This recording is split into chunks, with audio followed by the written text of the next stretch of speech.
This is Astro. You know him, he had a playroom that showed off the DualSense in such a phenomenal way when the PS5 launched. It was a masterstroke bundling that demo in with the console and introduced the cute little robot to anyone who'd not checked out his PSVR based debut.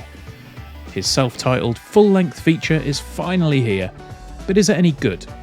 Does it build on the foundations laid by the playroom, or does it fall disappointingly flat? Well, for me at least, it's a little bit more complicated than that. If you've played Astro's Playroom, you'll know exactly where this starts. The bots all live inside a PS5 console, with each of the component parts forming levels in the game.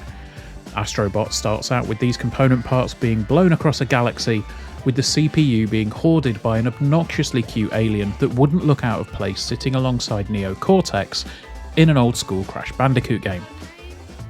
From here, you know the drill. It's a 3D platformer. You get a bunch of levels inside 5 smaller solar systems, you head to the levels, you bash a ton of enemies, and you collect stuff. You know, 3D platformer stuff. One of the many things that Astro Bot does well though is variety. Each of the levels feels distinct, with a very gradual difficulty curve as you progress. And most of them have one of several suits that Astro can jump into to give you different abilities. These range from a boxing frog to a chicken that shoots you up in the air, and each level will allow you to take full advantage of them. Each system culminates with a boss fight that forces you to use the skills that you've acquired and learn the intricacies of the suit you're given in order to take them down. What really sets Astro Bot apart though is the love for the PlayStation franchise as a whole. The game tasks you with rescuing 300 of your little bot brethren, with around 170 of these being themed around PlayStation titles of the past. These bots are scattered throughout the levels, and some of them are pretty well hidden. Also tucked away are puzzle pieces which open up different rooms in the crash site, which is kind of a home base for you and your newly freed counterparts. The sheer depth of references to games of old here is astonishing, with the bots representing almost every game that you can think of in the PlayStation back catalogue, stretching from Vib Ribbon to God of War Ragnarok, alongside some incredibly deep cuts such as Jumping Flash, Buzz, and a ton more that I'm not going to spoil in this video. Even the menu screen in the crash site is accessed by punching a pocket station. The love for the platform doesn't stop with the characters though. Each level is littered with the PlayStation symbols, even if you're not aware of them. Fireworks explode with the face button symbols shooting everywhere, raindrops land with splashes forming in those familiar shapes, and even the extendable bridges that get you across the levels take the shape of a PS1 controller cable. It's a clear nostalgia play that never feels trite, instead cementing that this game has been crafted with a ton of love and care behind it. And that's not to mention, at the end of each system, there's a super special themed level as well. I won't show off anything that's not been in the trailers in this review, but boy, are those levels something. It's here where things get a little bit complicated for me. This YouTube channel, and by extension the website, have been a part of my life for over a decade now. Video games have been such a core of my life for so long, but recently I've been struggling to muster any enthusiasm for an industry that seems to be hell-bent on culling as many good people as it can.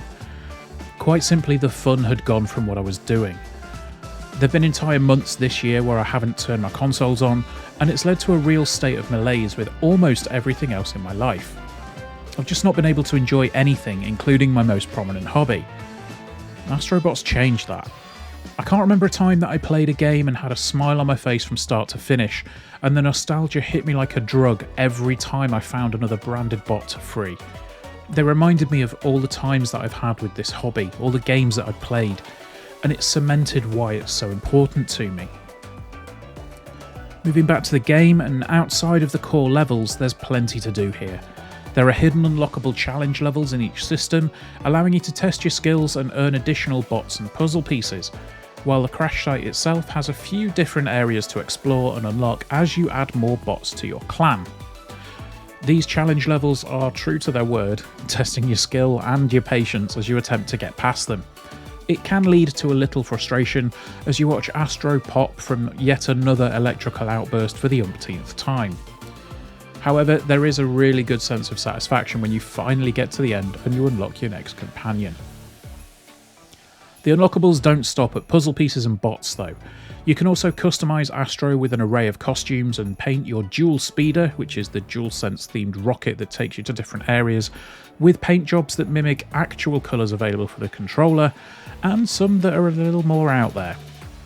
Once unlocked, I'd be honest, I played through most of the game with the Parappa the Rapper costume, because why not? It all adds to that sense of nostalgia. From a technical perspective, there's not too much to shout about or indeed criticise here. The game just looks astonishing, with vibrant colours seeping from every pore and saturating every pixel. From my initial testing, gameplay stays at a solid 60 frames a second, with no quality or performance options to speak of, with only a couple of areas that see this performance dip. This is mainly in the later areas of the game and in the crash site area when the screen gets very busy with bots and other effects going on, but when it really matters in the gameplay, the frame rate doesn't drop. On top of a solid graphical presentation, the soundtrack is simply superb. Each track is infused with joy and sits perfectly within the theme of the area that you're in, and most of them are incredibly catchy as well. One in particular had me chuckling as I played through the level. Such is the sense of fun that permeates this game from top to bottom. Overall, is Astro Bot any good? The short answer is absolutely. Even if you strip away all of the PlayStation references that are tucked in the game, you're left with an exceptional 3D platformer that will easily hold its own against the titans of the genre.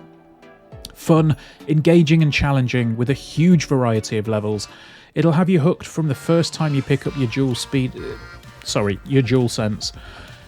If you have any fond memories of PlayStation games of old, however, the experience is elevated tenfold. You're provided with a wonderful nostalgic romp layered on top of that exceptional platformer. If Sony was still looking for a mascot, I think Astro might just be the one. No spoilers, but the lead into the final mission had me grinning from ear to ear at its sheer ridiculous nature, and that's something that I've been sorely missing for a while now. At Astro Bot's core, there is a fundamentally excellent platformer here. However, when you smother that in callbacks to franchises of old, and an overall aesthetic that celebrates the console and its history, it's elevated to another level altogether. A fun, technically solid game that serves up a near-flawless platform experience alongside an overdose of nostalgia. If you've ever had any fondness for the PlayStation platform, Astro Bot is a must-play. Thank you for joining us, guys. If you have enjoyed this video, please do drop us a like, leave us a comment down below, get subscribed to the channel, because we're going to have probably a few more Astro Bot videos coming up, actually, and a bunch more stuff going forward as well. And thank you ever so much for watching. All right, take care, guys. Bye-bye.